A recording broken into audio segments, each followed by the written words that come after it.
In a lot of ways, 2024 was a roller coaster year here at the state capitol. Democrats did have some key legislative wins, but ultimately, Republicans not only maintained control in the House and the Senate, but picked up some seats in the process. So I wanted to follow up with Governor Katie Hobbs about that and how she plans to govern over the next 2 years with an even greater Republican majority.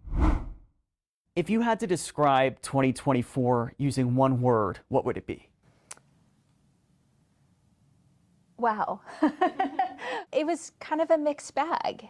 In what ways? The election didn't go exactly how I wanted, but we've had such great accomplishments here in Arizona. Which Governor Katie Hobbs says includes repealing Arizona's near total ban on abortion, increasing our state's water security by ending and canceling several leases to Fondamonte, getting rid of $2 billion in medical debt for roughly 1 million Arizonans, and investing in the border through Task Force Safe. When I came into office, there was so much frustration at the lack of federal support on border security.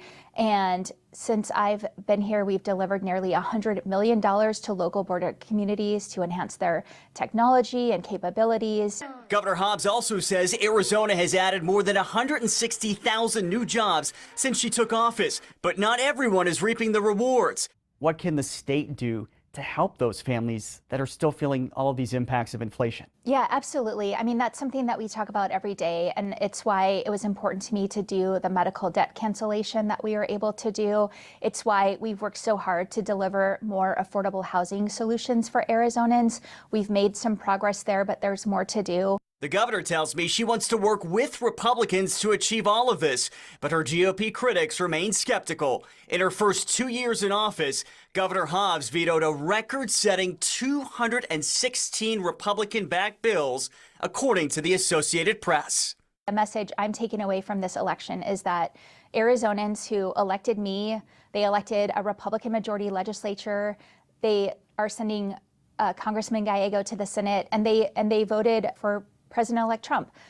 They want our elected leaders to work together to solve the tough problems we're dealing with. And with less than a month to go until President-elect Trump begins his second term, other Democratic governors have said they'll try to Trump-proof their states, finding ways to block plans from the incoming administration before it even kicks off. How would you characterize your position when it comes to that? Well, look, what works in Illinois or California isn't going to work in Arizona. And there are many times that we're going to work with him, regardless of who's in the White House.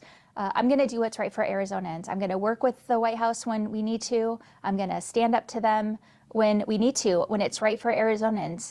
She also said she's willing to work with him when it comes to certain things with immigration. So coming up tomorrow night at 6, we're diving deeper into all of that, the proposed mass deportations, protections for dreamers, and ultimately what Governor Hobbs thinks is best for Arizonans when it comes to our southern border. That story is coming up tomorrow night at 6. Make sure you tune in for that. Reporting here from the state capitol, Nick Ciletti, ABC 15, Arizona.